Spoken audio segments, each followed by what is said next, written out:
impapuro ngizi hano wagira ngo hano nengeye kuzisinyisha ahubwo bihindura isura. Reka dusome tite umutwe w'izi mpapuro. Inyandiko imenyesha uregwa imyanzuro y'ikirego. Hakomeza Imana imbabarire kugira umujinya mwinshi nkihutira kujya mu rukiko gitifaranganirije aransobanurira ntibyari ngombwa kujya ku ishome ry'uwo mwanya warahubutse mwarimo hari mwese uko wanyita kose ariko ndashima Imana kuko ubuyobozi ntibwaryamye bwabikemuye.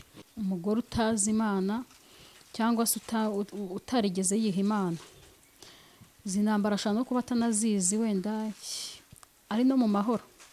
Kwako njya mvuga ngo Satani ntabwo ajya yirwanya ahubwo arwanya umuntu atari mu mugambo umwe cyangwa mu nzira imwe. Impamvu rero wenda andwanyije muri uyu mwanya nuko azi akazi nkora. Nge niba nubaka imiryango kandi nkanarwanya divorce nkanashishikariza abantu kubana mu mahoro neza, nubwo uyu munsi hari abantera amabuye cyangwa se bakanuka kubera iyo content ariko ngewe nyine niko nyine ngizera kandi nako nahamagawe. Biranejeje rero ngewe uyu mwanya wenda ibihe twanyuzemo wenda mu minsi yashize nuko wenda taje wenda bisobanura neza. Ako ntekereza ko ibyo shaka kudusobanurira nekereza ko yari ari kwidefanda. We yari ari kwidefanda kuko bajya bavuga ngo amafuti y'umugabo ngo nibwo buryo bwe. We rero yagerageje we kudefanda ibyaha cyangwa se icyo yari yakoze. Ariko icyo yari yakoze ntabwo agomba kudefandisha nyine andi makosa. Nk'uko bivuze ngewe impamvu ngewe amafaranga nge ntayaha agaciro cyane ni ukubera ko nyine wa mugani wabo ashaka no kugenda akayashora no mu kintu kigashya. Hari n'igihe ajya mu mukino w'amahirwe akayashyiramo cyangwa hari abantu bagurisha intebe i Kigali bajyana muri betting. Nabyo bibaho. Ubu ntabwo banze kwicara ahubwo abapasiteri benshi baturetse ariko ubuyobozi bwaturekura ati n'agafaranga tibora akanya yateko ntuzongere amafaranga nari yajyanye umuntu arya amafaranga umuntu arya ibiti cy'amafaranga buryo barajyanye no sumba umuntu arya amafaranga no se ngiki oya nari amafaranga nta kindi ngoma kurya bashaka kurya ibyatsi se oya nyine kuko ngendye amafaranga nari yariye urukumva nese mbeshye maze kurya amafaranga ntangiye gusaragurika urukumva ariko umudamu abati wowe ngwino tahuka mukozi w'Imana twabanye twicara hasi twabanye tudafite amafaranga ubu sinigeze ngiye mu mugabo n'uyu mushi ntabwo nariwe oya nahindutse ikibubu oya ubu ngumpindutse umugabo nguko n'ikibubu ubu nabaye umugabo ko yasubije mu mugabo cyagihe ku ma YouTube mvuga ubusa cyangwa mvuga ibyiza ninagiye muri mood yo guhinduka icyo ntazi nari ngiye gusaba urupapuro runyeme gushyira muri system byakinjyanye mpageze gitifa aricara tikwa General Yesu aransengera gitifu umukozi w'Imana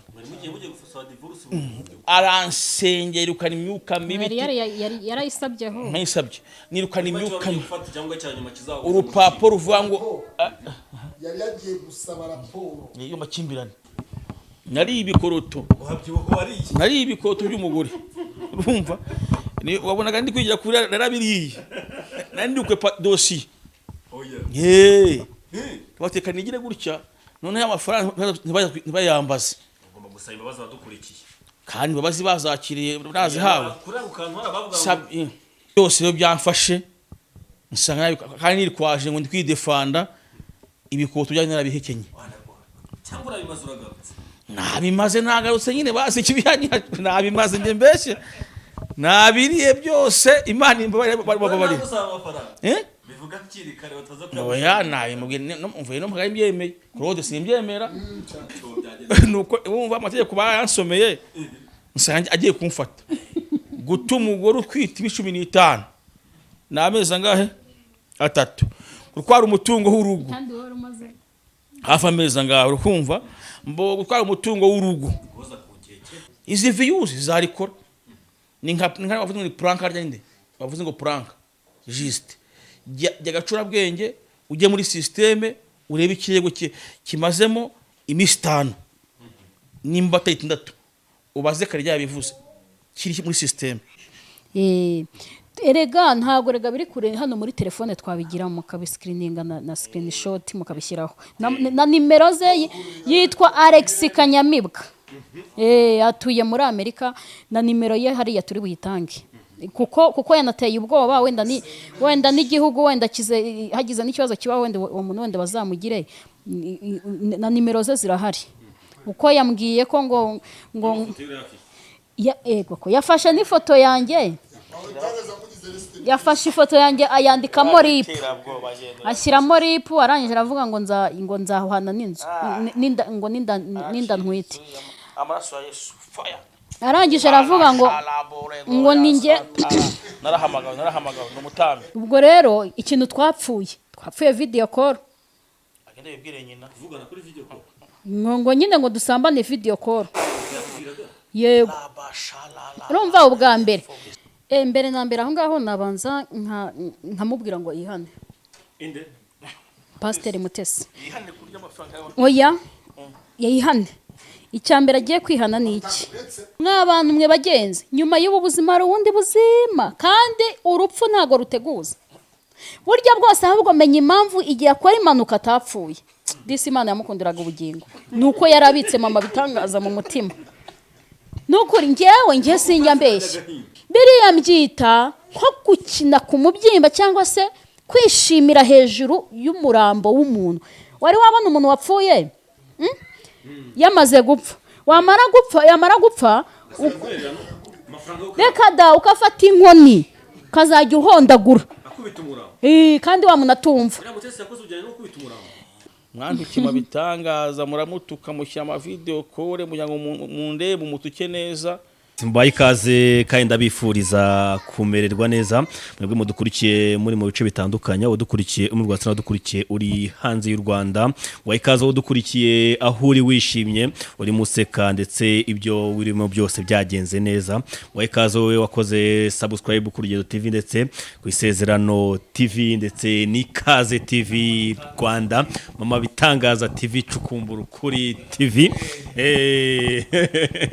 bahaye ikaze rero impamvu mva mfite akanyamuneza ni ibyishimo ku munyarwanda wese udukurikiye ni ibyishimo ku wakunze uyu muryango ni ibyishimo ku bakurikirana imbuga nkoranyambaga hano mu Rwanda ni ibyishimo ku barokore bose ni ibyishimo ku bakozi Imana bose batandukanye bari kutureba ni ibyishimo kuri wowe wababaye ni ibyishimo kuri wowe wifuje ko uyu muryango uzongera kubona useka kandi uri kumwe wishimye cyane ukomeje gutera imbere nkuko mwagiye mubikurikirana yaba ari mu mwuka ndetse no mu mibereho ndetse no mu butunzi. Uyu munsi rero tugiye kuganira n'uyu muryango nyuma yuko mwagiye mubona inkuru zitandukanye benshi murabisengera benshi mwifuza ko Imana izasubiza ibyifuzo byanyu kano kanya birabaye byagenze gute kugira ngo uyu muryango kongeye tubone uwicaranye hano useka umugabo arimo ahereza umugore wa gasegati segure neza usegura umwana wanjye amere neza mu nda byagenze gute kugira ngo uyu mugore kongeye tumubone yishimye aseka ari kumwe n'umugabo we n'umutware w'urugo uyu munsi tuyoganira ibyo tuyoganira byose twageze hano mu gitondo saa 2 za mu gitondo iya masaha abaye saa 12 cyo kigashobora kuzakira bari mu gitondo ariko tugikoze saa 12 zishyira saa 1 za nijoro nibyo twiremo byose nibyo tugiye kumenya uko byagenze twagiye mu buyobozi tuvuyeyo tugatuza hano mbuzi twagizeyo saa 2 n'igice saa 3 za mu gitondo tuvuyeyo saa 12 saa 11 nibyo twaganiye mu masaha yose nibyo tugiye kumenya baha ikaze rero mwe mudukurikiye muri mu Rwanda n'abari hanze y'u Rwanda mumeze neza namwe muri turi kumwe hano turashima tumeze neza uri amahoro n'amahoro papa bitangaza ko mumenyereye ndashimira Imana n'umunezero mwinshi ariko ndashimira ubuyobozi bwacu yego butuyoboye hano muri iki gese ndashimira imbaraga bakoresheje umunsi kugira tugere kuri uyu mwanya Imana bahumugisha ndashimira Pastor Claude ndashimira Evode ndashimira nawe Nepo umwanya mwafashe mujya mu bibazo Imana bahereza umugisha yego ibintu tuzumugaruka meze neza mu bitangaza ndaho ndashima Imana. njye n'ubwa mbere dukoranye ikiganiro sibyo Yego, ni ubwa mbere. urishimye Ariko uratuje urugendo ntabwo ari ubwa mbere dukoreye. umeze neza Ndaho ndashima Imana. mbere ko dutangira ikiganiro ndifuza ko twabanza kwiragiza Imana tukabona kuganira ibindi nyuma. Ubwa mbere impamvu twakoraga ibiganiro bitandukanye ntitubanze gusenga nuko ibyo kwabaga tugiye kuvuga ntabwo byabaga bihuriye n'amasengesho. Hari ikibazo? Imana kwanza bazimbabarire mu mwanda yamunyemo gusa nkaho umuntu azamura uburakari yego agasa nkavuga amagambo atari meza adahesha cyangwa agaciro umuryango. Imana imbabarire, Imana imbabarire kugira umujinya mwinshi nkihutira kujya mu rukiko gitifaranganirije aransobanurira ntibyari ngombwa kujya ku ishusho ry'uwo mwanya warahubutse mwarimo hari mwese. Imana ihumugisha abakozi b'Imana bose batandukanye. Rero ndagira ngo senge Imana mbese uko umuntu wese yambonye ambabarira neza ntunganye. Kandi nta kintu akambwira abantu nta zindi nyungu zo dufite muri social media ahubwo byari ibibazo bivutse byihuta vuba uko wanyita kose. Ariko ndashima Imana kuko ubuyobozi ntibwaryamye bwabikemuye. Imana yacu Imana ifite imbaraga, Imana icyanuka mu izina rya Yesu. Ndagushimye kuri Imana itanga umucyo mu nzira zose. Nsengeye buri muntu we uzakurikira ikiganiro ahari hose. Nakoze ikiganiro ndimo ndira, uyu munsi ndi guseka. Nakoze ikiganiro mbabaye, maze igihe kirekire mbabaye, ahari nabigizemo amafuti, ariko urakoze ko Mwami hari icyo ukoze ku buzima bwanjye. Mbabarira ko wambonye kose, babarira madamu wanjye, babarira abana banjye, babarira umuryango wanjye, babarira buri muntu wese mu rwe ruhande umugiriye neza Mana. Subiza ibihe byanjye byose bya kera, ngaburiza ibihe mu izina rya Yesu. Agura ubwami bwawe, mpagutekereza kabiri, mpakumenya aho ngana, mpakumenya icyerekezo. Urakoze ko wankoze ku maso Mana. Ndagushimye ko ubikoze mu izina rya Yesu Kristo. Amen. Amen.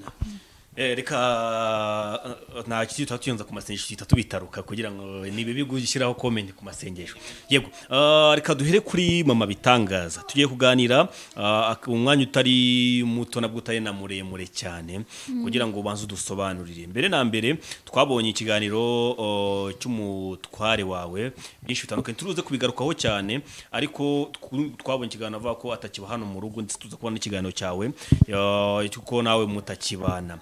Mbere na mbere byagenze gute mo gake ni iki twishimira twagezeho uyu munsi? Murakoze cyane. Nyine byari navuga nyine ni Satani nyine kuko niwe mwanzi w'ibyiza. Kandi uko byagenda kose ntabwo ajya arwanya abantu badafite icyo bafite. Yego. Ahubwo arwanya abantu bafite icyo bafite. Sindabona hari umuntu n'umuciye munsi y'igiti kitarazaho imbuto ngo ararama kirebe. Nta n'uba akeneye kukireba. Ahubwo iyo uciye munsi y'igiti cyose cyazanye imbuto, buri muntu wese ugiciye munsi arakireba kandi akanacyifuza. Akavuga ati kiriya giti iyo kiba kiri iwanjye, kiriya giti yewe hari n'abagitera amabuye. Ubwo rero muri ibyo byose rero natwe rero impamvu duciye muri ibi bihe cyangwa se tugenda duca mu bihe nk'ibyo, nkunda kuvuga ngo intambara zitabayeho ntiwamenya ko uri mu nzira. Uyu munsi umugore utazi Imana cyangwa se utarigeze yiha Imana, izi ntambara ashobora no kuba atanazizi, wenda ari no mu mahoro. Njya mvuga ngo Satani ntabwo ajya yirwanya, ahubwo arwanya umuntu batari mu mugambi umwe cyangwa mu nzira imwe. Impamvu rero wenda andwanyije muri uyu mwanya ni uko azi akazi nkora. Nge niba nubaka imiryango kandi nkanarwanya divorce, nkanashishikariza abantu kubana mu mahoro neza, nubwo uyu munsi hari abantera amabuye cyangwa se bakanuka kubera iyo content, ariko ngewe nyine niko nyine ngyizera kandi nako nahamagawe. Satani rero atanyuriye nanjye rero muri icyo ngicyo ngo akindwanyirizemo, numva nta handi hantu nawe nyine yanshakira. Naho ngaho nyine abashaka kumigira nyine nawe nyine ngo ambonere. Ariko uko byagenda kose iyo uzi Imana, iyo wavuze Imana, hari aho ijya ibasha guhagarara. Umugabo Samusoni ni Samusoni wahuye na Delila. yego kuko yari yarigeze abana n'Imana kandi Imana ikamukoresha. Delila nubwo yaje akamwogosha umusatsi ariko ntabwo umusatsi wabuze kongera kumera. Kandi umaze kumera yarongeye avugana n'Imana. Imana irangije iramwumvira. Aravuga ngo mbabarira Mana uhorera amaso yanjye. Aba banzi bo kunyishima hejuru. yego Ako kamwanya Imana yibuka ibihe byiza yagiranye na Samusoni. Natwe rero ntabwo intambara zizabura. N'ibiturwanya birakomeje. Ndumva ate wari we wiririmbye. Ariko Nyiringabo we arakomeje kuturwanirira. yego Kuko rero twamwiringiye ntabwo azadukoza isoni. Abantu bavuga amagambo yabo bashaka, abantu bagutuka uko bagushaka, babikora uko babishaka, yewe bakanirengagiza ko nabo ari abanyantege nke. Bakanirengagiza ko yewe bo bafite ahubwo n'ibiruti byawe cyane. Nibe natwe wenda tubiciyemo, wenda twarigeze wenda no kubana n'Imana. Ako no hari n'igihe no bana bicamo batanayizi. Ariko akumva ko nyine wenyine biri buguhitana, ariko turashima Imana ijya ibasha guteza inzara ariko igategura n'aho bahahira. yego Biranejeje rero ngewe uyu mwanya, wenda ibihe twanyuzemo wenda mu minsi yashize nuko wenda taje wenda bisobanura neza. Ako ntekereza ko ibyo shaka kudusobanurira. Ntekereza ko yari ari kwidefanda.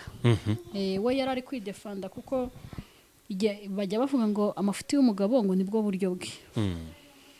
We rero yagerageje we kudefanda ibyaha cyangwa se icyo yari yakoze.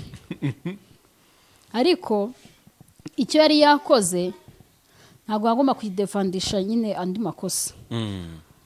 Ariko ubundi ukora nyine niwe ukosa. Kandi kuba turi muri iyi si nyine dufashe igihe mu ntambara, nta muntu utaterwa. Imana Yesu yabwiye Petero, aramubwira ngo mva inyuma Satani. Kandi Petero yari umuntu ukomeye cyane. Petero yahoranaga na Yesu. Petero yari yararetse urushundura. Petero yari yaravuye ku nyanja kuroba. Petero yahoranaga na Yesu bagendana.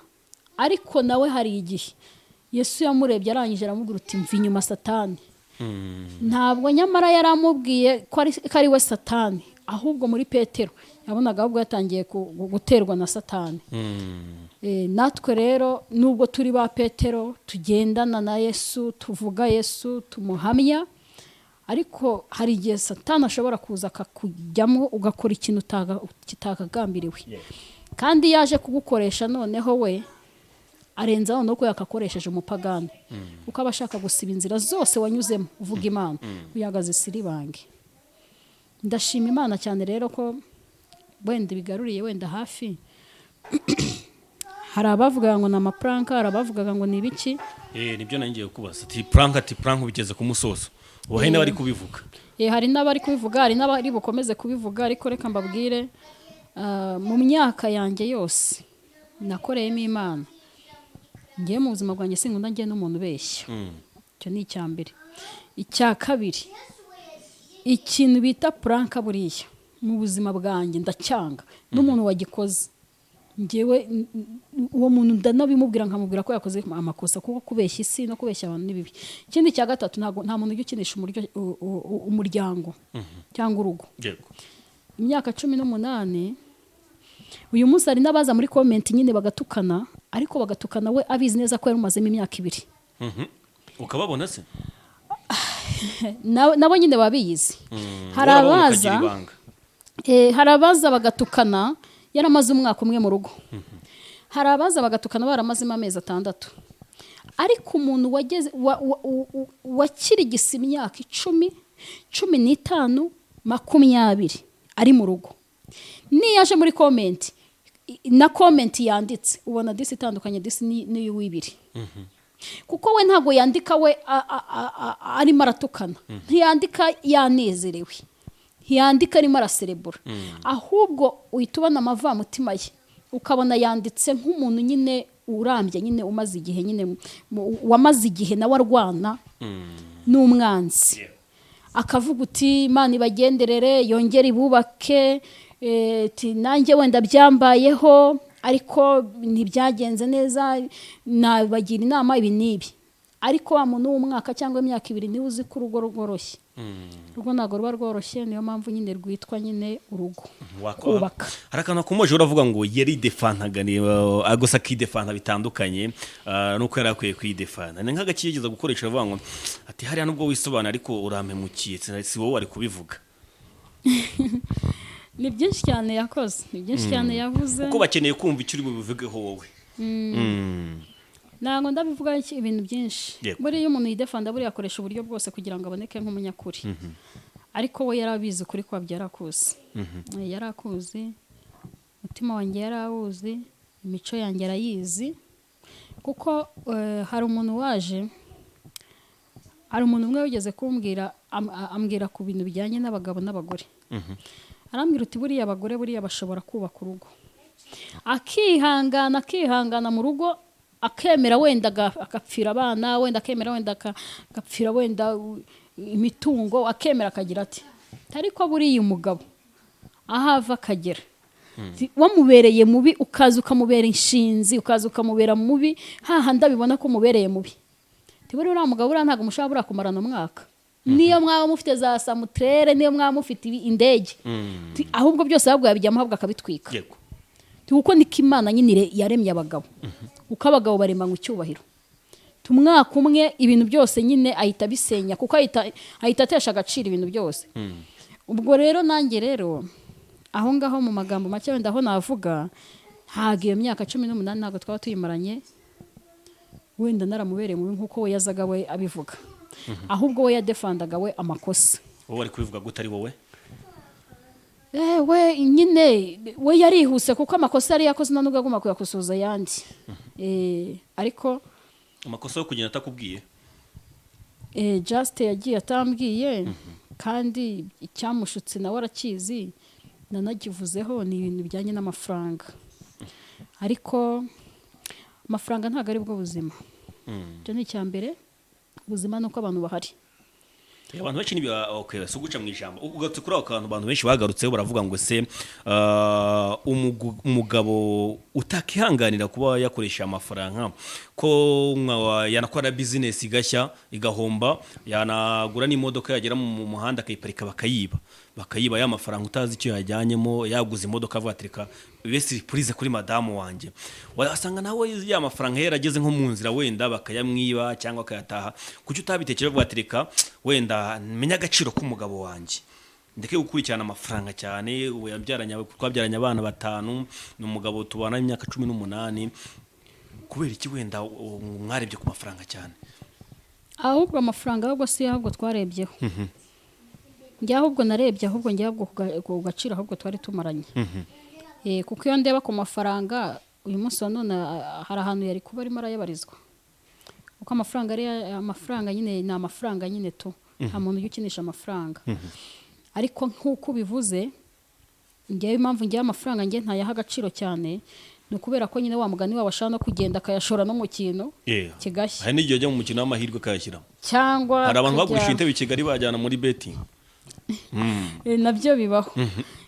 Ashaka no kujyana n'umuntu akamushoka uti tugenda gushaka amabuye y'agaciro ahantu, ati nkiza umuryango, utinyiza umuryango, wenda ya mafaranga wenda agahirayo, kavuga uti si ndi butinye kongera gutaha. Ibyo byose birashoboka. Ariko ikibazo ese ibyo bintu niba bibayeho, ugerageza uburyo bwose uyidefanda ahubwo ukahita usenya burundu ibyo wubatse iyo myaka yose. Aho ngaho rero niho habereye amakosa rero. Ariko nta muntu utakosa. Yabidefandiye mu itangazamakuru cyangwa yabidefandiye no mu rugo biranga? Oya, ntabwo yabidefandiye mu rugo, yabidefandiye mu itangazamakuru, ariko buri muntu agira uko ateye. Ariko muri make ubwo wowe nta bisobanuro warambwiye nta bisobanuro ngomba ntabwo byishimiye. Oya, none se wenyine erega hari ukuntu umuntu akora ikintu nyine nawe ubwe kikaba cyamutraumatiza. Cyangwa se kikaba cyaba too much kuri we. Buriya nawe nyine yumvaga nawe kwiyakira kwabyo nabyo byamucanze wenda. nyine afite uko nyine yabipanze tu kugira ngo aze mu itangazamakuru kandi rega iyo umuntu ari gukora ibintu rega satani rega abifitemo nuza imbaraga nakubwiye ko abikora bitandukanye nuko undi muntu usanzwe abikora buriya hariya nyine yagira ngo nyine nanjye nyine bigenda ukunda ariko yego reka twe tugarutse kuri Joel papa bitangaza uwo twakoranaga ikiganiro no gusangaga aho wari uri nahageze nsanga ufite imipira ibiri umupira w'umukara n'umupira w'umweru ndakubwira ngo ambara undurambwa ngo nta wundi mfite ndakubwira ngo ambara udukweto dufunguye tuganire abantu batakubona wambaye ibirenge gusa urambwira ati ntatwo mfite izo mfite ni sandari gusa ziri hariya kandi nazo ni umwana wanjye wazinguriye kandi sinazambara nonaha kubera ko ntabwo ndazifura kano kanya wahinduye imyenda wageze no mu nzu abona aha ni wanjye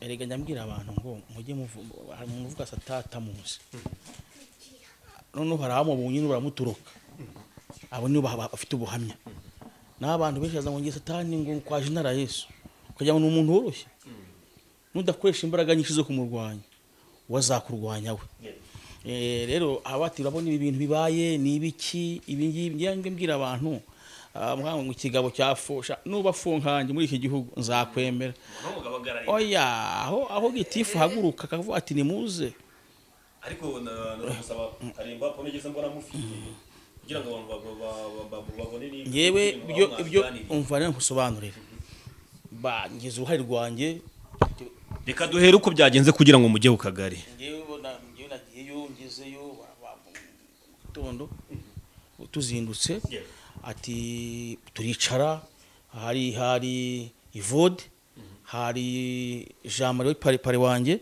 hari Claude nawe wari uhari nawe turicara bagira ibyo bagomba kumbwira kuvanamo ikirego urukumva ntabongamira umuryango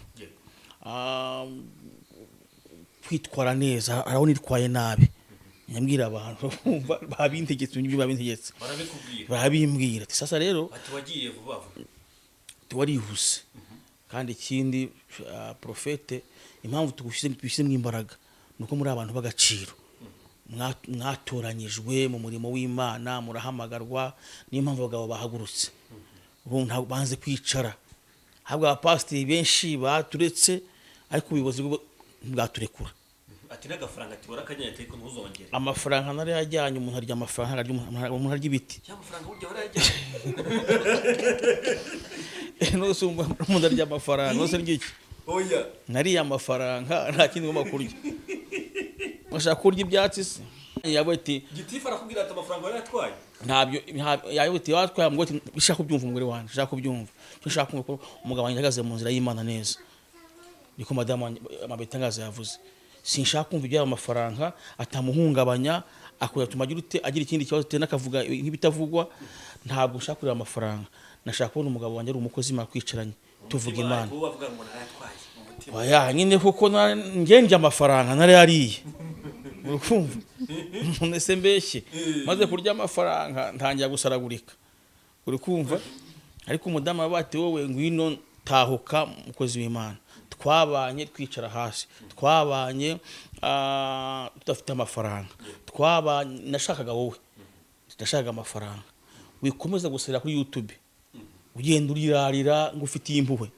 ndi umukozi w'Imana ari amajwi yasohoye na amajwi ya kera kubera turuma zawe ufata amajwi ya kera kwababariranye urongeye tunure bigarura hehe mu kiganiro ndakubabariye n'Imana ikubabarira mbere ko dukomeza bazamubwira ngo ndagukunda cyane ndagukunda cyane sheri I love you ndamukunda nari bihano dore yararangaye sinzi aho yaraje rero ntongera umubwire ntabwo yabyumva ntone kayisava ndagukunda sheri wanjye ndamukunda no sikanye na wabana banjye nta wabusimbura nyine ngeragize ihunga ndiruka heravi bisobanuye ngo nakwimariyemo ndamukunda 18 nta wamusimbura nuzanabigerageza azaba aje kujya mu rukundo rw'abandi niyo wampinduye ubu sinigeze ngemba umugabo n'uyu munsi ntabwo nariwe oya nahindutse ikibubu oya ubu ngubu mpindutse umugabo nguko n'ikibubu ubu nabaye umugabo ko yansubije mu mugabo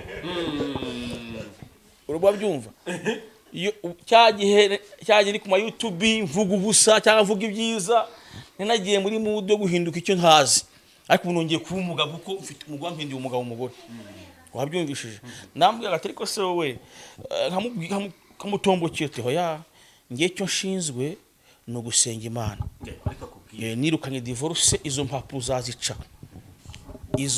zazica mu izina rya Yesu nari ngiye gusaba urupapuro runyemeye gushyira muri systeme byakinjyanye mpageze gitifu aricara ti kwa jina la Yesu aransengera gitifu umukozi w'Imana aransengera irukana imyuka mibi yarayisabyeho ntayisabye nirukana imyuka urupapuro ruvuga ngo yari yagiye gusaba raporo iyo makimbirane ko yagiranye amakimbirane n'umugore yo mu kagari noneho amen ngezeyo gitifu icara hariya ndicara tibanza kwanza wihane ati ibi ni ibiki naguha n'ururenzo rwe ariko aricara turaganira ba Evode ba pare banjye ba Jean Marie ba Claude amaze nk'icyumwe birimo nta kiryama yirirwa bigendamo hose ko ntasinzira Claude tinge naradivorosheje nzivune y'uwo muzimu ugiye kwikorera ati impapuro zivaneyo ubanditse ejo nzagenda mu systeme mpite nzikurayo shwanyaguze divorce bivuyeho mabitangaza yibereye hangaha we arwana n'iki umugore w'umutima rero yubaka urugo naho yakivuga ati amafaranga wari nari ibikoroto narabiriye nari ibikoroto by'umugore urumva wabonaga ndi kwigira kuri narabiriye nari ndukwe dossier bateka nigire gutya none amafaranga ntibayambaze ugomba gusaba imbabazi abadukurikiye kandi babazi bazakiriye nazihawe kuri ako kantu harabavuga mbira hari abari kuvuga ngo kantu ari kuvuga ngo ari kucyata gusaba imbabazi kandi ko twamushyigikiye bashyigikiye iki habe n'igihumbi cy'abe na sengize kese bitutse ndi kuvuga bavuga ngo uriya mugabo nta mafaranga yajyanye tuko agaragara ntayo yajyanye kandi nanjye bambwiye ko ntayo wajyanye ahubwo nanjye ugomba kumusaba imbabazi na Imana ikubabare ntuzongera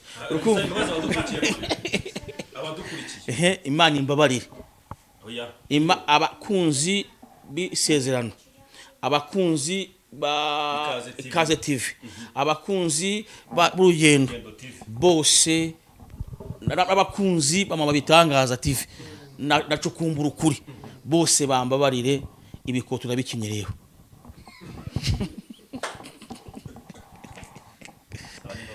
umugore wanjye ambabarire we yaravugaga ntimubyumve ibikoto narabiriye ahagura nzi ko hakanya sanze ibyaha birenga binga ndi gushinjwa gutuma ngo twita 15 ufungwa amezi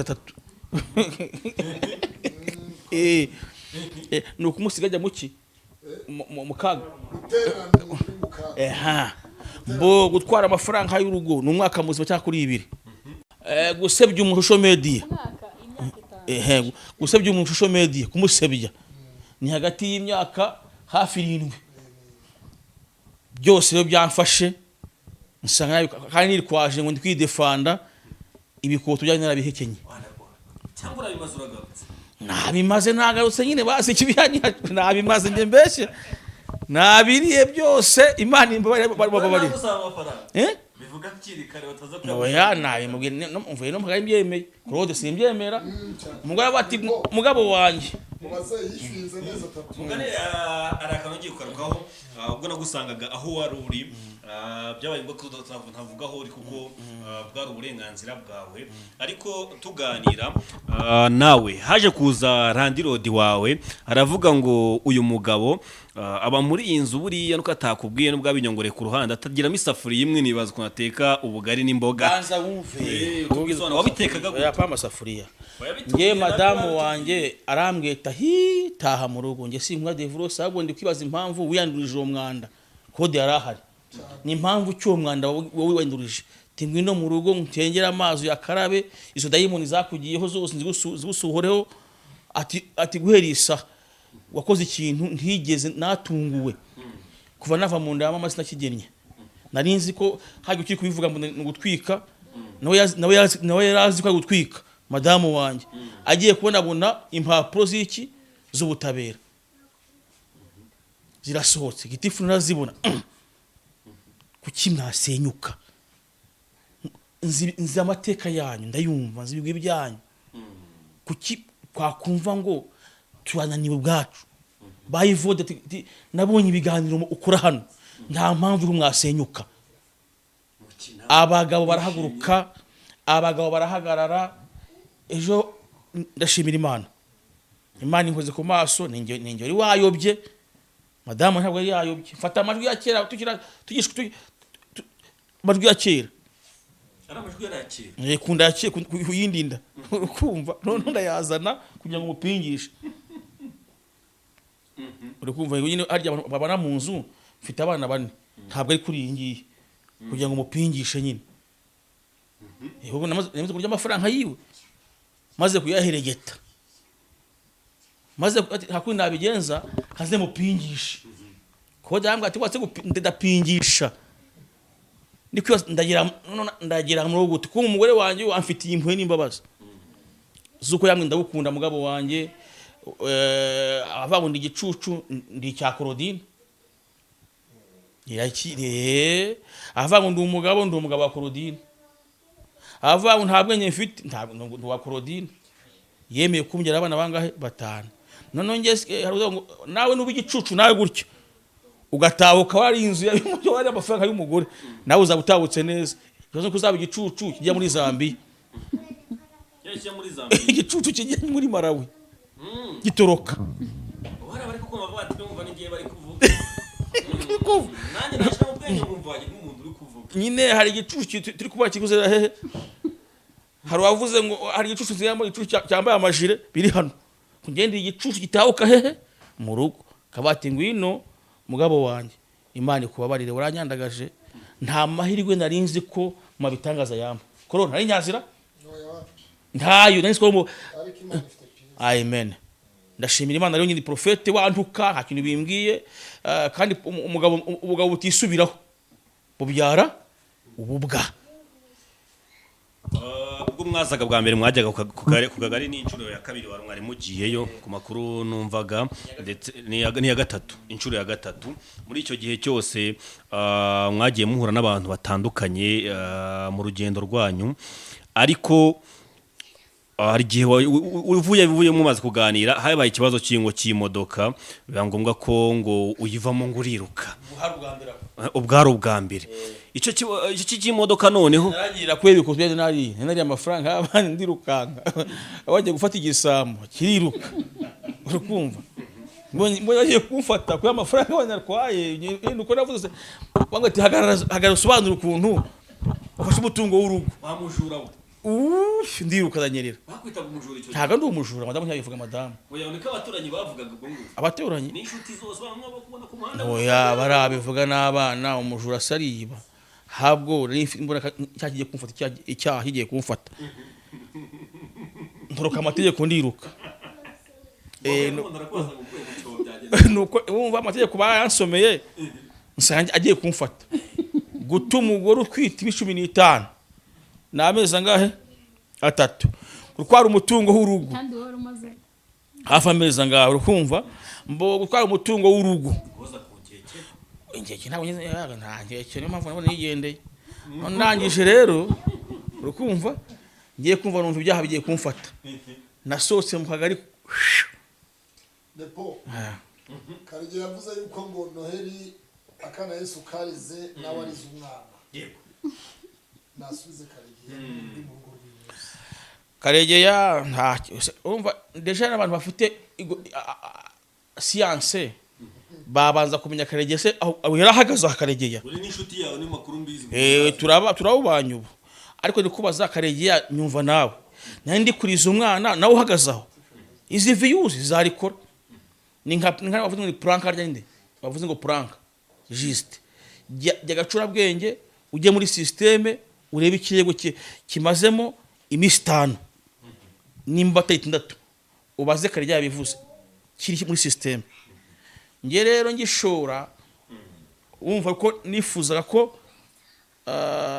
ariko abitangaza arasenga Imana ijya imuha umugisha.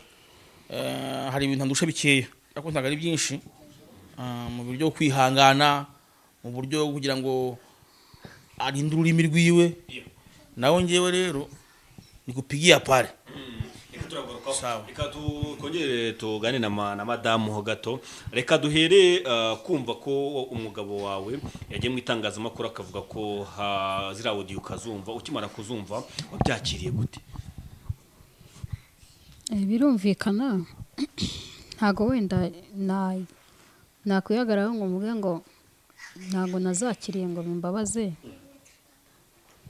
Byarambabaje, ariko buriya umuntu ari hafi y'Imana rero Imana iramushoboza.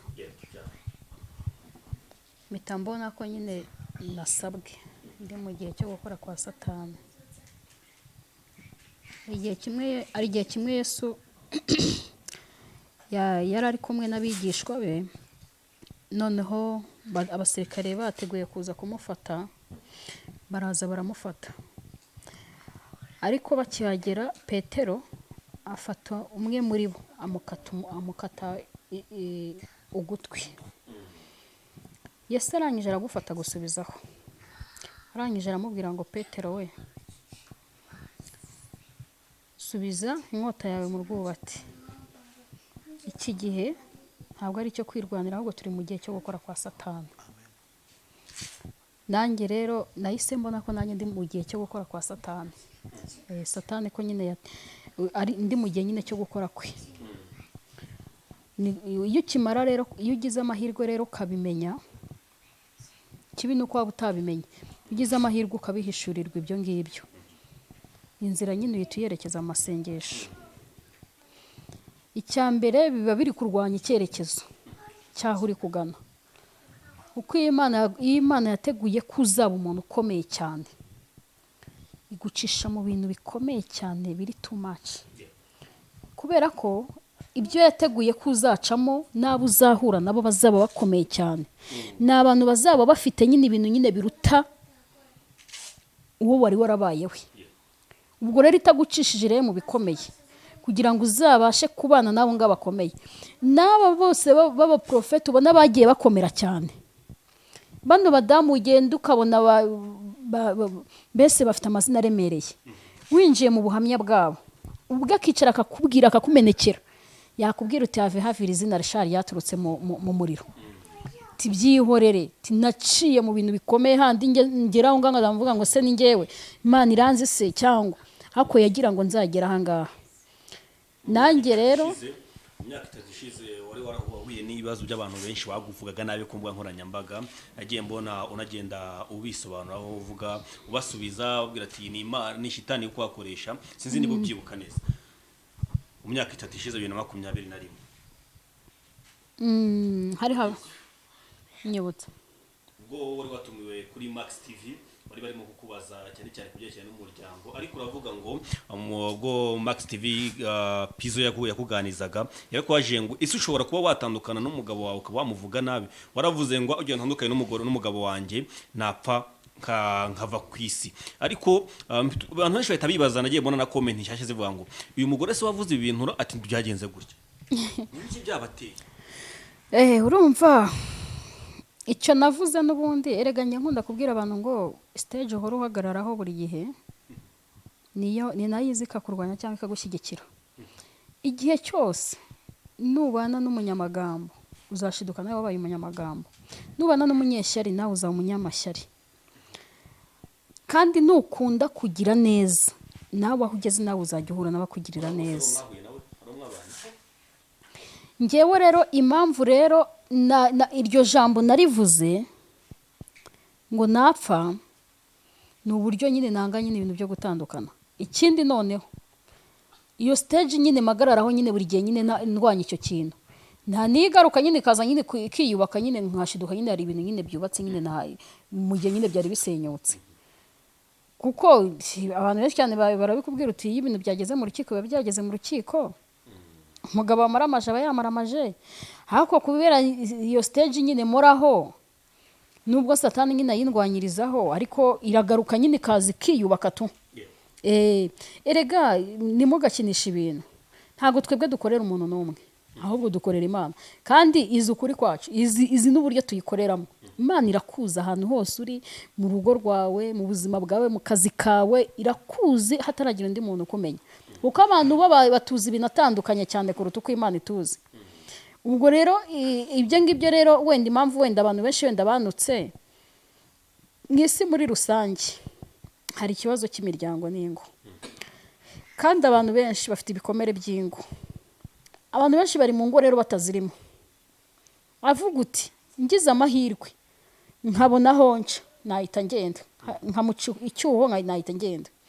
Undi nawe akicara uti nanjye rwarasenyutse. Undi nawe iyo uvuze rero iryo jambo rero uwo muntu usa nkaho nyine akomeretse, akomeretse, ariko nta mpamvu yo kugira ngo akomereke, kuko ijambo ryose rivugirwa mu gihe cya nyacyo, ni mu gihe cyaryo. Ubwo rero kuba wenda hari umuntu wenda wavuga wenda ngo navuze aya magambo, nyine nyavuga nyine bitewe n'igihe ndimo, kandi n'ejo bundi wenda hari abantu wenda banyumvishe wenda ndi kuvuga ni nubwo divorce yaza nkayibona ku meza rwose sinzareka kuyirwanya, nge ndwanya divorce, nge nzayirwanya, sinanga umudivorce, ko n'umwana w'Imana nyine hari abasenya bisenyeye, hari n'abasenyeshwa. Hari umuntu uryama hariya umugabo bakamubwira uti sinkushaka, nese wakora iki? Hari umugore uryama hariya, umugabo uryama hariya umugore akamubwira uti sinkukeneye, nese wakora iki? Uwo nguwo yasenyeshejwe. ukomoje ku kijyanye no kuba umugabo atakifuza umugore we cyangwa umugore atifuza umugabo.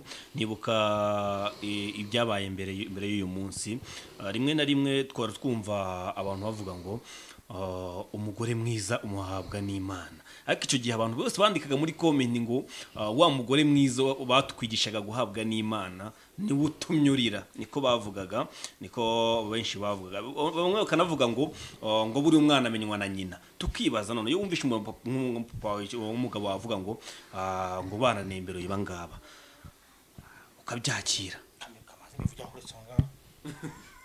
ntabwo navuze abana ubwo nimba harimo imvugo zitari nziza nabisabiye imbabazi, ngewe abanyarwanda bose babyumve.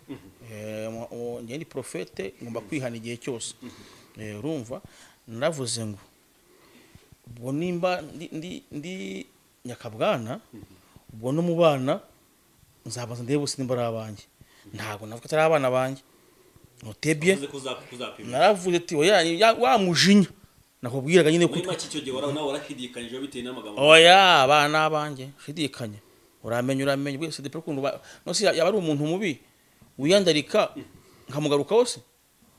Erega bari igihe uprovoka, urumva abanyarwanda bishamikirwa bangagara promotse, urumva ugati yeye wa promotse icyo gihe. Oya nta mushumporomoka ahubwo vanga icyo gihe shitani ndi mu Rwanda, shitani ngwana nawe sinigeze ndara mu nzu kuva cya gihe, nese nigira mu misozi mbwira Imana ngo mbwira iri pfundo ry'ikibazo niri, ntangira guhishurirwa amakosa yanjye, ntangira guhishurirwa umwanya nyuma guhagararamo, ntangira kumenya ukuri, ntangira kumenya aho abajo tubana, ntangira kumenya kubera amasengesho. None nkanegera abagabo bafite ubugabo muri bo, bati ni gutya urabona iri kosa niri, negera n'abametre bafite ububasha para bayobya hagati y'ingingo wayikozaho amakosa, iyi ngingo wayikozaho amakosa, iyi ngingo yasubwoba wayikozaho amakosa. Tibuka rero ko umugore wawe mwakundanye mukiri abana, dukurikiye ibiganiro byanyu muvuga ubutumwa nisaho, ubu nabwo nibwo butumwa butumwa byose ku isi. Izi mikoro icometse hano, ubu nibwo butumwa buruta izindi zose kuki ku isi. Apana zimwe zivuga ngo muture bikorere. Ubu ngubu hari abantu nabati nimusubirane namwe byageze mu nkiko, urumva ko mu byo nasinyiye ngomba gukuramo ikirego byihuse bitaratinda, urumva kugira urumva rero ngo nabyo biri mu bintu bituma menya imbaraga z'Imana.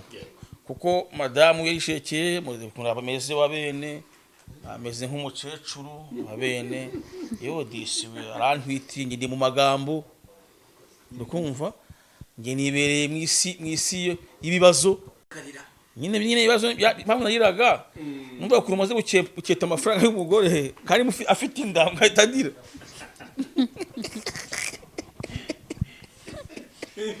none abantu abantu bo ngo ni impuhwe oya nandi mungu kuko wamana ese umuntu wari ufite amafaranga arananuka kuko wamana we shitani we shitani wa mugome we shitani wa mwanzi we kutinja amafaranga mu muryango nako kuntu umugore ntwiti nyine kurya ifaranga hari nyine hoya kuko no mumba marira aranyishe so madamu ni intwari mu bihe maze sitaranshurangura yagerageje guhagarara imara ndashima ko nanungariye mu murongo nibabwiye yaba ari umugore mubi amajugunye mpagararana na bayivode na bakorode na bampereza icyerekezo ishusho so kubana bari abagabo rero bitumye ngenda kuvana ikirego muri system ugaruka mu rugo mu bana ndashimira Imana rero kuko rero ubwo hari rwose ni yamana yanturanyije ni yamana yavuze ngo nzabana nawe ni yamana ikoresha Claudina nabakanyera imbuto mu gihe ndi mu busazi ntazavuge ati no cyakira umuntu ikihaha ni yamana yanyeretse urukundo rwande Claudina nkunda ni yamana yanyeretse ko ndi umukozi w'Imana ibyo nashaka kusobanura ariko nawe wabyakiriye gute kubyumva yaradusobanuye uko byagenze ushobora kuba nawe warabyumvishe nabi nkuko nanjye ushobora kuba nembyumvitse bitandukanye nuko yabivuze wabyakiriye gute kumva kuri atwite n'abandi wabyaye avuga ati reka ntekereze neza buriya umutima uranguka garuka buriya ukuri kwabyo abakuzi we impamvu byo ntago byigeze bimbabaza yo kuvuga ngo abana yego nuko buriya niyo agiye kubyara abana buriya abyara n'abana basa cyane abyara abana basa ikindi kandi aranzi nyine abanzi ababizi ahubwo icyo kintu ahubwo yakoze yari ari guprovoka ahubwo yari ari guprovoka kugira ngo nanjye nze ahubwo bari njye ahubwo mutanga mu rukiko ahubwo ngire ngo njya kwandikisha iyo divorce ahubwo noneho njye no muri RIB ahubwo noneho banamufunge banakore n'ibindi byose njyewe nekereza ko yari ari kubikora mu buryo bwo kugira ngo amprovoke kuko arabizi ku kintu kijyanye n'ibyo bintu nyine ibyo bintu arabizi ko nyine njye nyine bidashoboka mu buzima bwanjye ubwo rero kuvuga rero ngo nabyakiriye gute njye ahubwo nabyakiriye nk'umuntu uri muri amprovoka nshaka nanjye nyine ngo nze nanjye sare ariko ntago njyewe nigeze njyewe mvuga njyewe ngo yavuga ngo abana ngo sabe kandi naranakirebye ndanaseka abana biwe bose barasa cyane niyo wamutoragura ku muhanda waba uzi ko umushyiriye baraba basa cyane icyo noneho cyo kuba afite waraje kumenya ko ari umwana afite ukabimenya nyuma utari uwawe kuko mwarabanye mu mugore n'umugabo yabaye uwawe nawe byose ni imijinya biriya yaridefandaga nakubwiye ko yadefandaga erega ibibazo erega we yari yateje we yadefandaga we ibibazo yari arimo ni by'umwana sinari nta kibazo na kimwe rwose nta kibazo na kimwe rwose urumva wahubwo nyine we yari ari gushakisha inzira zose zatuma ahinduka umunyakuri mu bantu noneho kubera ko azi ko yariye ayo mafaranga akumva ko nagira amahirwe akidefanda mwebwe mukamuha mikoro akidefanda bakamwemerera atari bubure nyine wa mugani nyine umugore nyine uri buze kuza nyine kuba nyine amushyigikira nyine muri ayo mafuti we ngo babe bari ku mugore mpita nibuka ko mbariza papa bitangaza umugabo umwe w'umudiyasipora yaramwandikiraga nawe akajya kuvugisha wawe yandikiraga papa bitangaza akamubwira ko ari we urimo urateretana na mama bitangaza iri ni ibanga ngize ubundi n'ikiganiro cyane nteganya kuzakora akandikira mama bitangaza agahita yandikira na papa bitangaza akavuga yuko arimo aratereta mama bitangaza agahita akora ikintu cyitwa inyandiko akoresheje indi telefone akiyandikira amagambo y'ibishego agahita afata ukuntu agasa n'uwahuza nk'aho ari mama bitangaza wabyohereje papa bitangaza amaze kubona ko umugore yabimweretse imbere y'ubuyobozi bw'akagari yabyakiriye ati nyuma y'uko uwo mugabo bateranije uriya mugabo ni nk'umurwayi ese ubundi byagenze gute umugabo ni pastor ko bidusobanuriyemo gato ni ukuvuga ngo uwo mugabo yampaga amagambo habaga hagati ya 7:00 nkabona mpaye ibiringi za nijoro ngo maze kuryama n'umugore wawe amaze kuryama n'umugore wawe ngo se mwaryama ni muri Amerika muhuriye murumva ko madamu ifite ibibazo yiruhiye yine nyereka video ngo hoya ngo uyu mudamu ngo naramwigaruriye uri kumva musigaye mufata bati enjoy wabyumvishije kumubwira ngo enjoy umva kuko nabonaga aba diaspora bamwe na bamwe turyoherwe bamwe na bamwe aba diaspora na harimo afite imyuka y'ubukene nabo bababaye baba mu bugeto nagari bose bamwe na bamwe bamwe nyine nka Kamana afite amafaranga n'ajamba Kamana umva no ndivuze Kamana ari hanze ntajyamba kandi hagari bose ntagara afatisha buriya nawe bo aho kameze neza nuko wabuze nimero ye ntayifite yarayihinduye turavugana papa wari papa Kamana bari kumwe bamubwira asa ituro noneho rero kuko yambwiye ngo ni divorce tuzashwana niko yakubwiye fire yambye cyumva ikiganiro yaramye ngo byuka ndabyuka ticara hariya ese uri kuvuga amabitangaza Kamana ituru izane uri kuvuga amabitangaza navuga ngo niyo ndi kuvuga ngo ngira usubiremo uri kuvuga amabitangaza cyangwa watewe ari Kamana ngewe wanyu mpazi nzi nk'icyo batera umusingo fire yambere telefone akiriyo hanze inyamagana ni ya Kamana ahubwira ngo mureke gutanduka ndadefana kwamaze amasaha 2 nkabigoronzora ngo sindi kubyumva neza ngo nawe wakanaga amafaranga nkabigoronzora abati sinyuzwe basi pastor ijoro ryiza ndi muri Amerika kuyambwira ukumva amasa ubwo muri Amerika yambwira kamasa nkangahe nka 3 usinyuzwe tuzasubira uri kumva kuko babitangaza abanyamakuru benshi bamuziho nk'umuntu mwiza nanjye bazi nk'umuntu mwiza haya kubera kwepa amafaranga nari maze yabaga umuntu amaze ko amafaranga arahamuka iri kurya amafaranga uburyohewe urya neza ubyimba mpaka wamara kuyamara rero buri hariye nimaze kubutobora inaburiye aho icyaka kigiciwe aho kuva tugera hano nta mafuso ko namaze nayamaze batiri kuri uwo mugabo uwo mugabo rero nta mwanya namuhaye ni nga Sekibi ntabwo umunyamerika yabonye ari umucirise cyane ni umushaka yifuza kugira ngo turakomeye madamu arakomeye ntajegajega kwa kugira ngo nzinukwe burundu urugo rwanjye ateze nijyane mupfiki dupfa kuko hize kuza turamushwikuriza azanye ubugoryi kuri madamu kera ndamubwira ati ubwo bugoryi bwawe madamu aramumpatira nguyu ubwo bugoryi bwawe ujye ubujyana ku ngegera zigenzi zawe noneho yari afite nimero 81 ubu afite 97 agati narayihindura kugira kuba ajyageze uyu mugore ndaje ngufashe ubeho neza ndaje urumva ubuntu bwa mu bwinshi noneho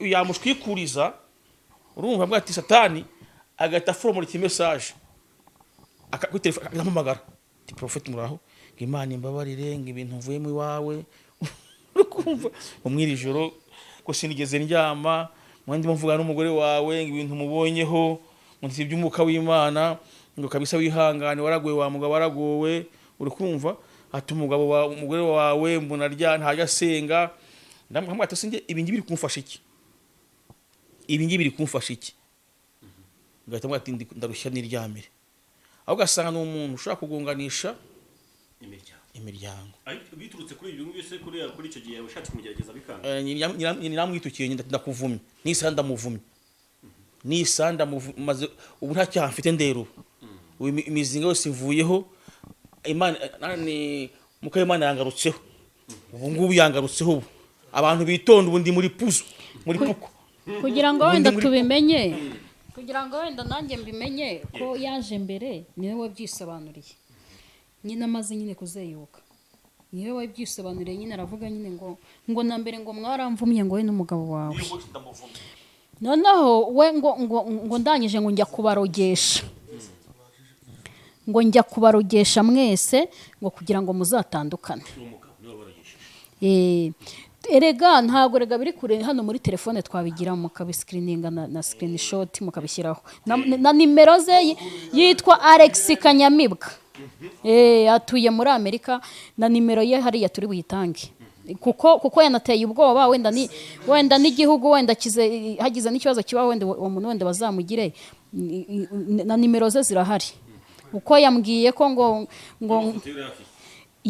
ko yafashe n'ifoto yanjye yafashe ifoto yanjye ayandikamo rip ashyiramo rip arangije aravuga ngo nzahwana n'inzu ngo ninda ntwite amaraso ya Yesu fire arangije aravuga ngo ninjye narahamagawe n'umutambi ahita avuga ririya jambo yavuze Mana yangarutse ahita avuga ririya jambo yavuze yongo yitonde muri puko yongo yitonde ngo yari ngo nubundi ngo yari ngo nubundi ngo ndimo ndabarogesha ngo yagombaga no kukwica ngo ahubwo ngo weho ngo sinzi ngo nuko ngusenga ngo nuko nyine ngo yasanze ngo mu masayi wanjye ngo yasanze ngo usenga ngo uramurwanya urumva ngo yayishyizeho nyine ngo ripu nyine ubwo rero abisobanurira gutyo arangije arambwira nyine ngo tumaje kumuvuma nyine ngo nibwo yagiyeyo arangije atambwira ngo reka ngo nongere nsubire ku masayi wanjye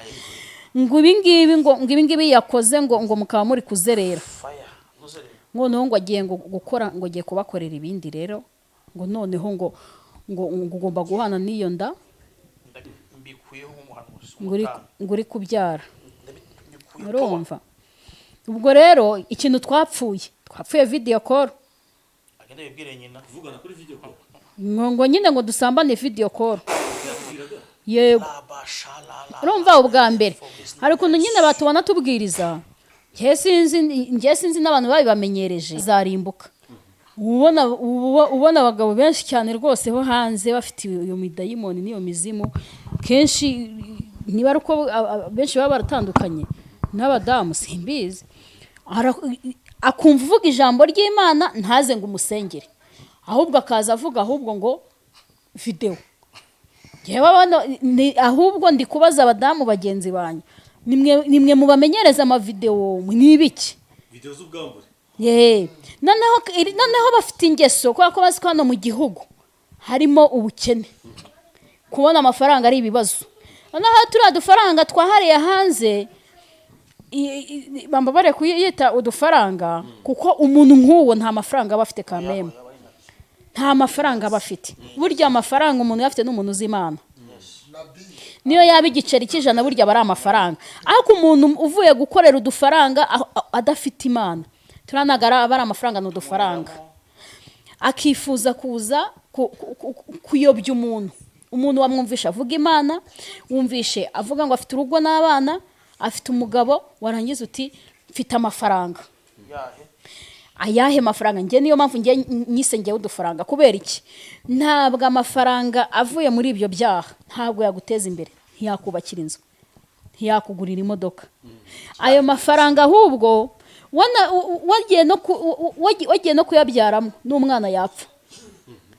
Ayo mafaranga wayubatsemo n'inzu yasenyuka. Ayo mafaranga yaguzemo imodoka wakenyuka ikagutura hasi. Ahubwo birinda abantu, ahubwo hari abantu benshi cyane bazagenda bakenyuka bamaze kuyakorera bakayarunda, ariko kubera ko nta mutima w'urukundo. Abantu benshi barambwira ngo aba diaspora ngo barafasha, ngo aba diaspora ngo baratanga. Bafasha gute se? Bafasha ibitsina byabo, bagafasha imihogo yabo. Ntibakatubeshye umudiaspora se arafasha wowe. Barayafite se nyine, ngira nyine abahe. Nese reka nkubaze, sebyo? Igihe cyose abantu bari kuvuga ngo ni pranka, ni umuntu waba yarampaye amafaranga naza muri comment avuge ngo Pastor Kirezi Claudine nagoye amafaranga yanjye, anatange nuza screenshot ya mobile money cyangwa ya nuza, kandi bambonye ndi namugiye koko cyo gufashwa, bambonye nanababaye, ariko ahubwo bifuza kumprofitira muri bya bibazo. Nta numwe wigeze uza abaza ngo ese isukari igura ngaho kugurira ikiro basi cy'isukari ugaburira abana. Aho ngaho hari umuntu ugiye kwandika akavuga ngo ntabwo nakubyariye. Reka musubize nawe mubwire ngo isi ntisakaye, uyu munsi aho uri muri Amerika cyangwa muri Canada cyangwa Australia nawe ntibakubyaye. Munsi niba uri Buganda yaravuye hano mu Rwanda cyangwa ukaba uri muri Kenya, ntabwo perezida wa Kenya nawe yakubyaye, kandi uri kuharira isukari yabo y'abanyakenya, uri gukaraba amazi y'abanyakenya. Hari umuntu uza akavuga ngo ariko ngiryo ngo ryarisabiriza ngo ubwo niba ari ibyo. Nawe uyu munsi aho uri wibuke neza ko wari ibiryo bitari ibyawe. Nyine ndi gusubiza uwo muntu ugiye kuza muri comment yiyemeye. Hari igihe abantu bavuye mu nkambi bababaye barya ikiro kimwe cy'ibigori bakagihereza umuryango wose abantu 5 barya kawunga, ibyo bintu barabyibagiwe. Iyo baza bakaza badukiniraho ngo yango nimugasabirize ngo oya ntago ari bakeya, ahubwo reka ni benshi cyane, ahubwo ni hafi ya bose. Ahubwo ni hafi ya bose. 35 habe n'ugo hatanu. Cyoko umuntu wamfashije yarambye ngo ugiye kudivorce kaze nguhitije rya $20. Yarambye ati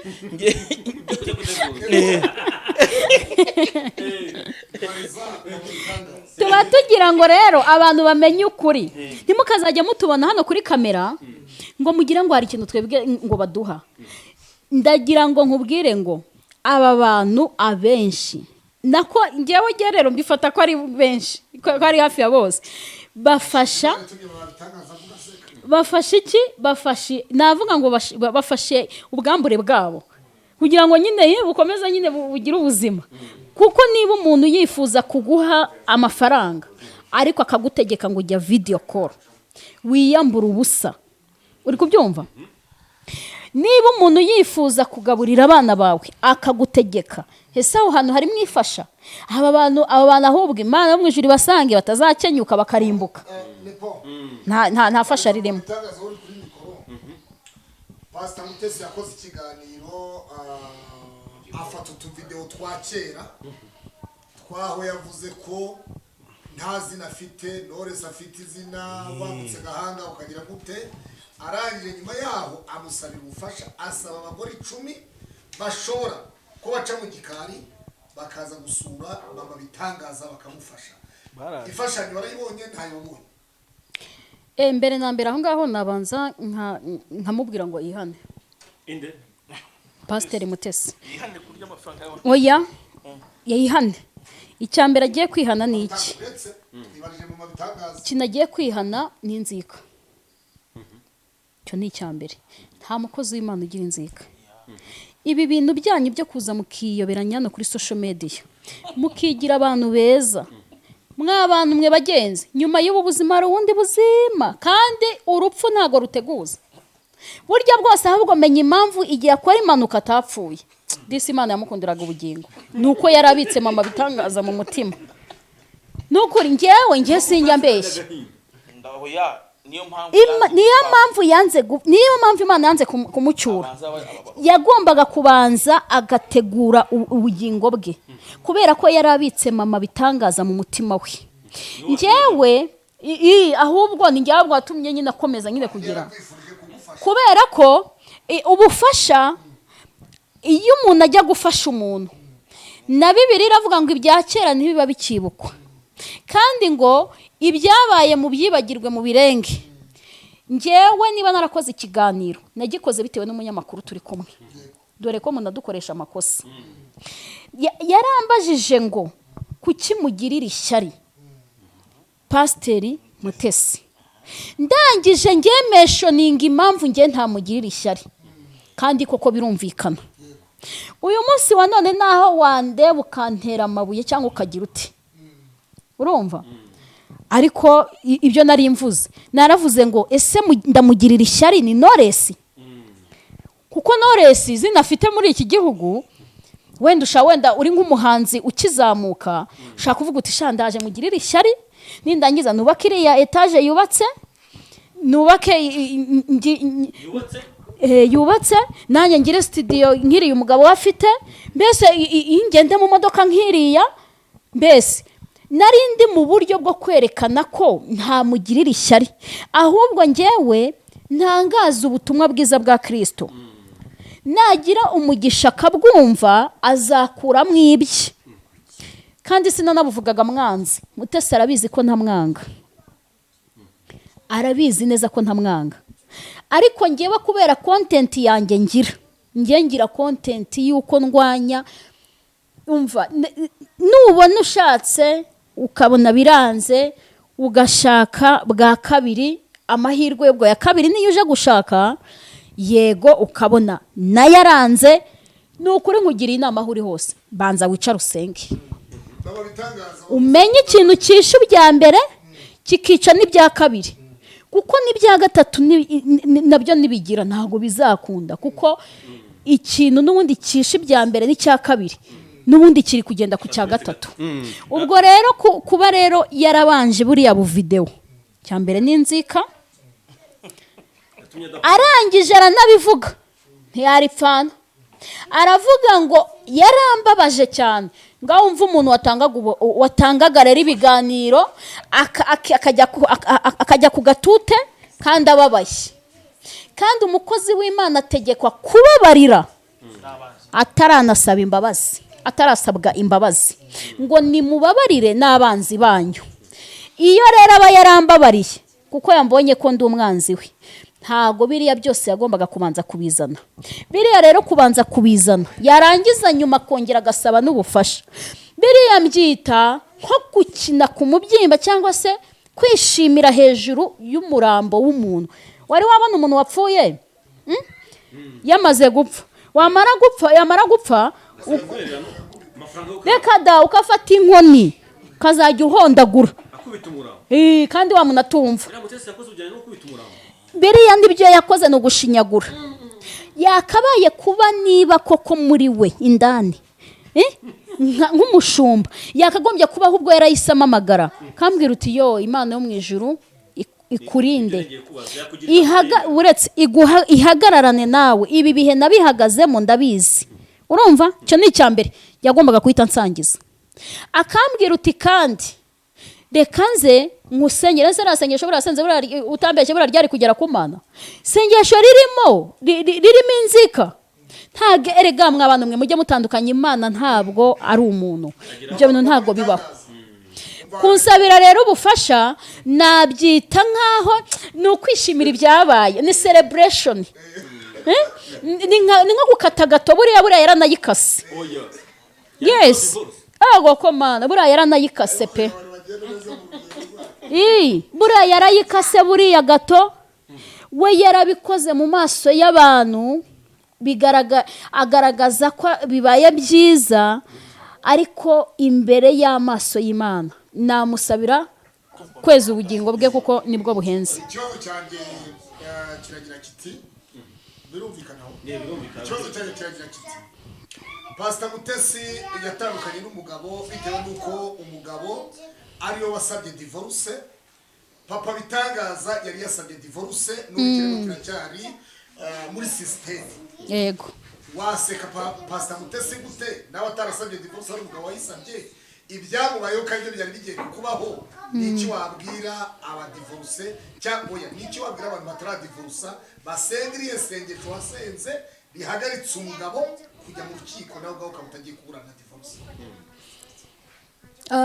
Kandi na content yawe iyo ni content yanjye kandi ntabwo nababwira uko nasenze ahubwo bazangana. Icyo ngicyo nicyo cya mbere bazangana kuko hari ibanga.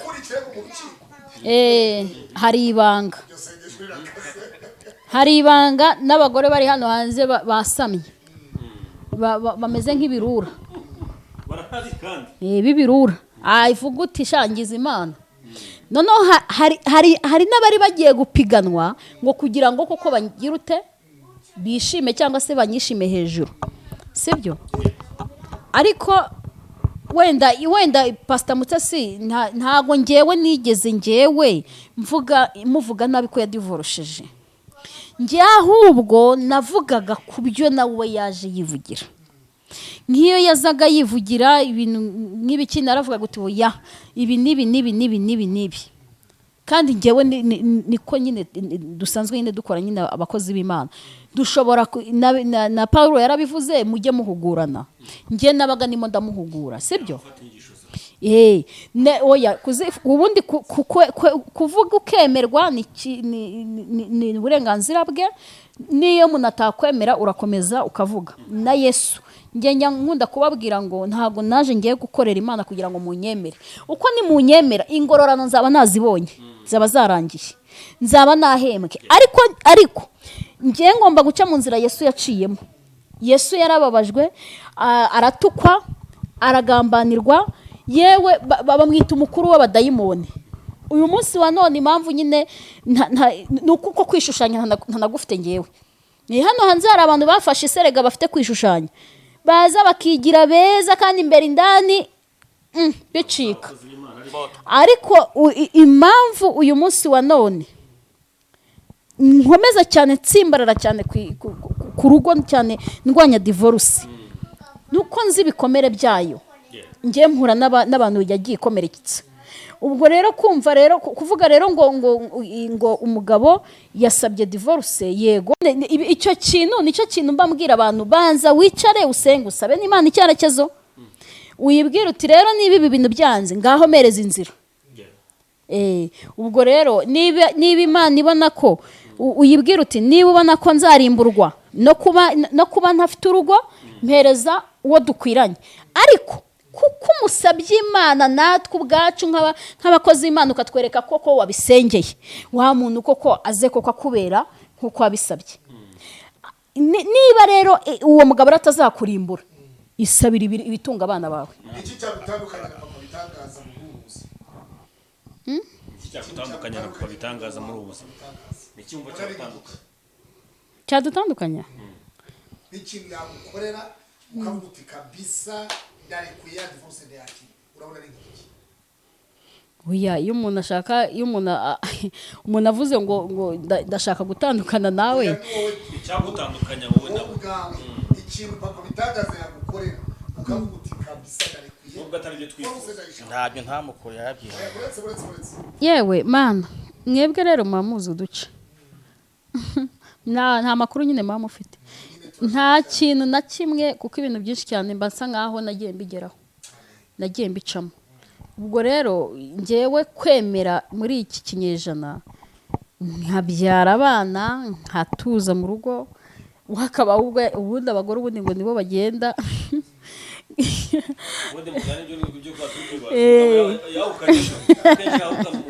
Ubundi udufaranga mu rugo iyo twabonetse abagore ubundi nibo ubundi bahita bigendera. Ariko ngewe ntabwo ngerega ndi umugabura w'ijambo ry'Imana.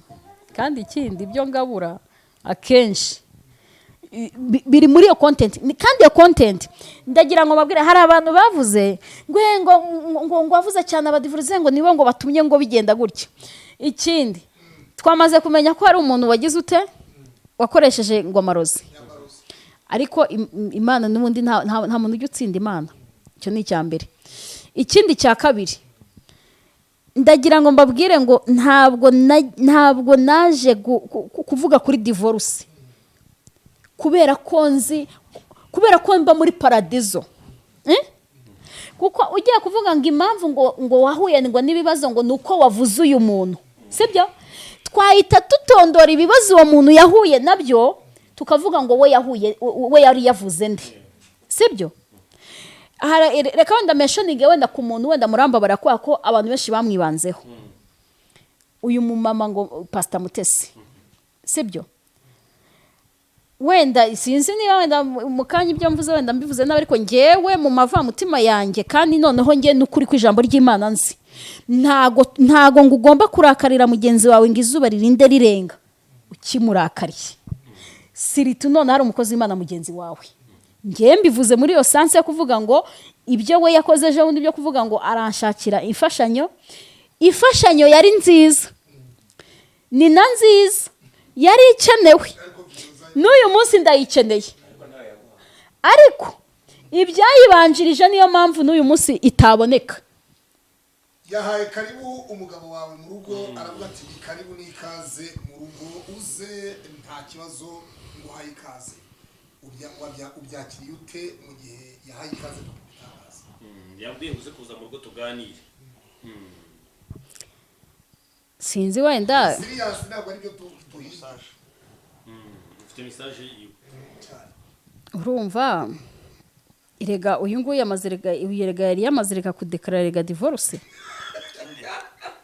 uyu kandi yari yamaze kudekarara ko ashaka umugore kandi uwo nawe umutumyeho nawe nta mugabo nawe yari afite ko rero niba rero bari guhura rero bagiye kwiganirira murabashaka wiki niba bari guhura wenda yamutanze muri divorce wenda agiye kumugira inama wenda ya divorce baca hano kosa umugabo wanjye yakoze mu rukiko wenda gutya na gutya wenda bikagenda gutya we ntuzarikore wenda uzahagarare wenda uvuga gutya ni karibu cyane urisanga muvandimwe noneho igihe twabanaga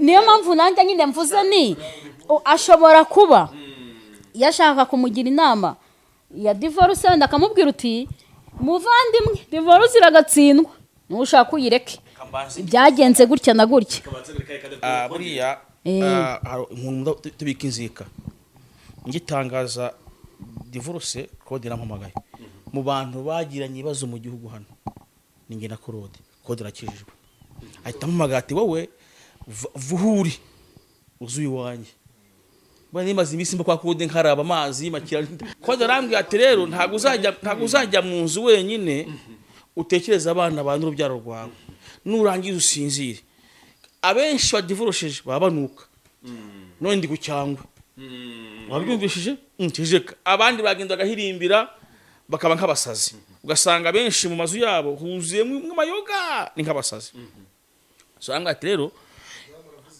ati ngwino nkwereke rero na Imakire bamfashe neza cyane Imakire Imana imuhumugisha bantegura igitanda ati banza kwanza utuze nge divorce nayinyuzemo divorce amafaranga yaheregeta ndasara mu musazi inzu ndazirya byose nagariye ubwenge ari uko Imana ingiriye neza Imakire ngo ticara hasi tuza reka amagambo menshi ndangije Claude hasi nk'imisi tumasingisha imisi ibiri na Claude natsimbara iki ngo yari hano nijoro ni umuhanuzi dusana nijoro na Claude umuhanuzi nyina Claude gusenga Claude ni wamuze sinza mukuye bati wa mugabo nta divorce mbona kwa turi gusenga na Claude ntanzi kagira yarangaburiye noga amazi ye abapasiteri wundi bamwe kugira inzika abati umuhanuzi bati Imana irambwiye habaye nijoro nta divorce mbona atambwira ngo hindura ibitekerezo wa mwana tubure maravuze niba uhitamo ushaka gupfa cyangwa ushaka iki afata imodoka nako agomba kujya kuko kwa dufite rendez-vous zaho tuzigezemo rero nanjye zigiramo itifuti banza wicare hasi tuza urifuza impapuro z'iki ese ko wahise uza hano utagiye kureba iyo message aho baguhaye karibu oya karibu yanyu oya karibu n'ubundi tuzajyayo niyongera akamutumira tuzajyayo umugabo niba noneho ngo tuzazane iki kiganiro nakibona ikiganiro ahubwo nakibona sibyo nk'umuntu wa ngewe ikintu ngewe nahereyeho ziriya video yabanjeho ubufasha pe nari mbukeneye ariko noneho iyo atabanzaho ziriya video Bibiliya iravuga ngo nurakaranye na mugenzi wawe nibukarinde bwira izuba ngo rirenge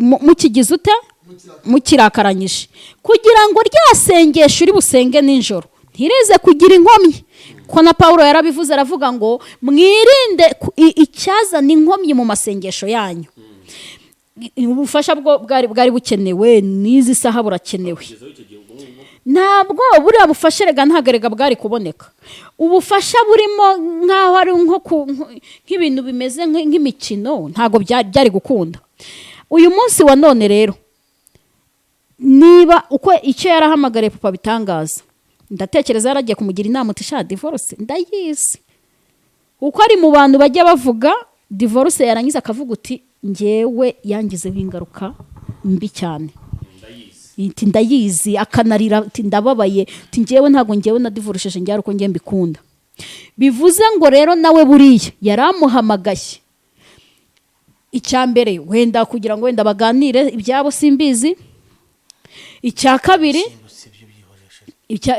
kabiri byo kugira ngo amugire inama kuri divorce uti wenda yihagarike itware gutya nk'umukozi w'Imana ariko uyu munsi wa none nabona ikiganiro akatubona ndabizi ko aduha karibu noneho turi babiri noneho bikazamunezeza tugana ku musozo ntabwo nasonda kubaje byakiriye gute kwa noneho wari umaze igihe kinini ukwezi n'iminsi wirarana kano kantu n'umugabo wawe araje muri ko hano murimo muraseka byakiriye gute noneho na gahunda zigiye gukomeza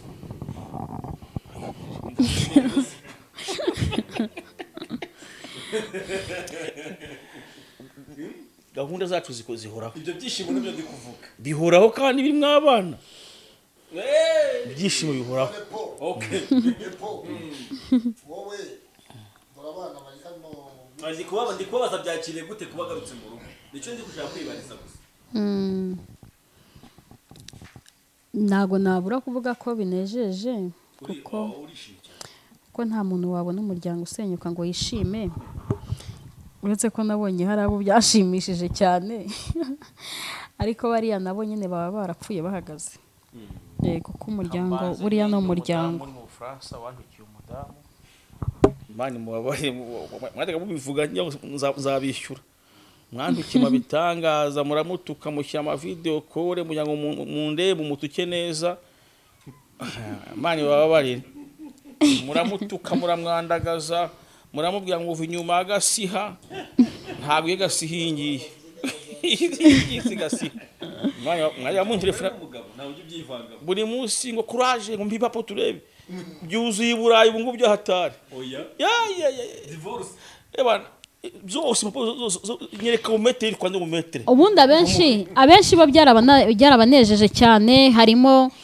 nko muri comment uwo nibukamo ngo bita ishimwe ngo ngo kihorere ngo nako kabone kaba muri comment nagakecuru ariko njye kera nigeze kukabuza nyine ibintu nyine byo gukora ibintu mu rugo byazuha gacinya umugabo ibintu nk'ibyo nyine kakagaruka tugasenga nanjye nabo ngani oya nutihana ibi ntago nzongera gusengera uwo rero ahantu hose utikihorere uti nako kabone ariko reka mbabwire nta muntu ubaho atari uko undi ashaka ahubwo umuntu abaho uko Imana yabipanze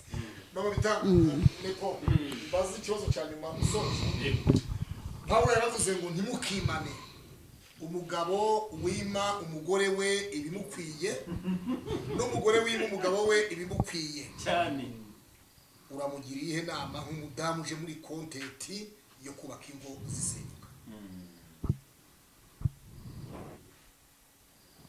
ndagira inama nde urengura bwira isi abadamu Pawulo yaravuze ngo ntimukimane umugabo wima umugore we ibimukwiriye abakozi ikosa umugore wima umugabo w'ibimukwiriye bene abo bagiriye ihema ubu ngubu nyine bari no kwisenyera turekera aho ngaho ndabashimiye cyane ndetse nanabwira abantu ko mufite YouTube channel zanyu munyuza ibiganiro bitandukanye n'inyigisho zitandukanye hari Cukumburu kuri TV ariko ndumva mwazayita twabitangaza na mabitangaza numva byaba byiza cyane kumbura kwiri mu kazi bose bwanyari byuye ndumva mwayita papa bitangaza na mabitangaza tuzabireba neza kano kanya niyo bagiye kureba gutyo hari ni YouTube channel yabo mwajyaho mukabashyigikira n'indi yitwa mama bitangaza TV uyu mugabo yatandukanye n'umugore avanga izina rye ndarikunda arikomezanya no kuri business yewe ubona nijo twigushinga na Claude Imana imumugisha pasteur Imana yaweta ko turi ko ndi kubona amarira y'umugore wawe ari kuzereraho ya marira wahuzurira zizana zambako ya marira wahuzurira warize nayo umugore wari kuzenguruka uswa tubwiye ngo z'Imana ya marira wariraga ya marira ari kuzengurukaho y'umugore wawe ndapro ngize hano wagira ngo hano nengeye kuzisinyisha ahubwo bahita bihindura isura reka dusome tite umutwe w'izi mpapuro inyandiko imenyesha uregwa imyanzuro y'ikirego hakomeza njyewe metre ndagonshyira ndagari ngonga ntabwo byaba byiza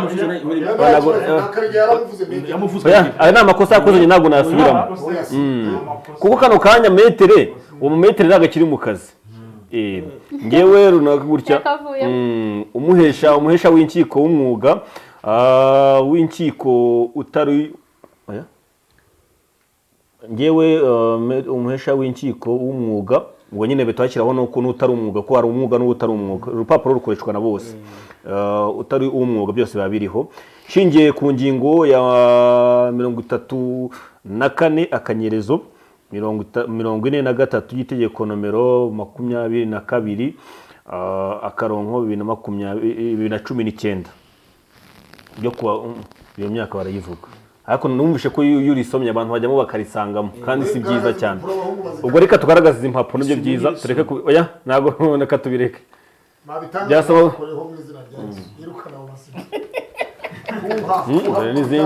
ni impapuro eshatu wari gusigarana umugore yagufata rumwe nawe ugafata urundi n'urukiko rugasigarana urundi wenda urwo urukiko reka ndusigarane kuko ntacyo bazarumaza bimenyeshejwe ikirezi Marie Claudine ubimenyeshe rimetre ntavuze abivuze nabimenyesheje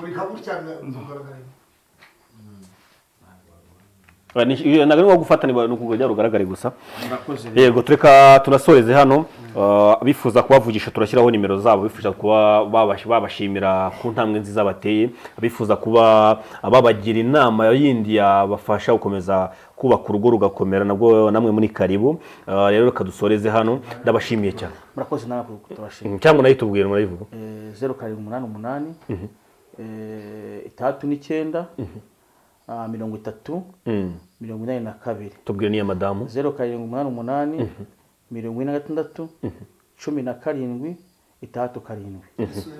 0788 ya madamu 46 17 37 no gusenga uko iyo nimero rero yakugumye mu mutwe nibyo vugiye hano bikugume mu mutwe amen ndabashimiye cyane nitwa Nepo Ikaze TV Rwanda Urugendo TV n'Isezerano TV ko mama bitangaza mu minsi mike tutazi ababyeyi bavuza impundu kandi abamata yego abo gukama bakamire uruhinja hanyuma ikindi n'abisukari nabo n'abisombi abo bose bahawe ikaze na Pastor Muteseraga nari mu nzira ze ni Pastor Muteseraga ari mu nzira ze kandi bizaba na byiza asuye urugo rw'umugabo n'umugore banasubiranye ibi bintu na bega ngo bira Bana turagushimye mu izina rya Yesu izina rifite utware n'ubushobozi turi mu rugo rwa pasiteri Habimana Joel madamu we pasita Ikirezi Marie Claudine mama bitangaza tugushimiye uburyo uru rugo rwongeye kubakika waravuze ngo nzongera kukubaka kandi nkuma kuzaba wubakitse wa mwari w'Isiyoni turamushimiye ko kongeye kubaka urugo bundi bushyashya mwami Imana ibyari byasenyutse ku bana b'abantu wowe ntabwo byari byasenyutse urongera urabikomeje urakoze wabwiye Dawidi ngo uwo munsi nzegura ihema rya Dawidi ryasenyutse nongere nicira ibyuho byabyo urakoze ko wiguye ihema rya Imana yewe n'umudamu we mu bitangaza tugushimiye kuri buri muntu wese wageze hano dushimiye ubuyobozi bw'akagari ka Kigese kuva mu gitondo twirirwanye executive turamusengeye ndetse n'abandi harimo na pare wabo ubahumugisha izina ryawe rishyirwe hejuru aba banyamakuru nabo bari baparitse hanze Evode twari twicaranye n'imbere muri ofisi musabiye umugisha buri muntu wese warambuye ikiganza cye warambuye akanwa ke akavuga ngo wongere usubizeho ruriya rugo uwo tumusabiye umugisha turamushimiye kubyumva no kubikora rero agakurikirana bose ibi bitangazamakuru bose bavuze impundu bavuga ngo Uwiteka niwe Mana dusenze twizeye mu izina rya Yesu amen.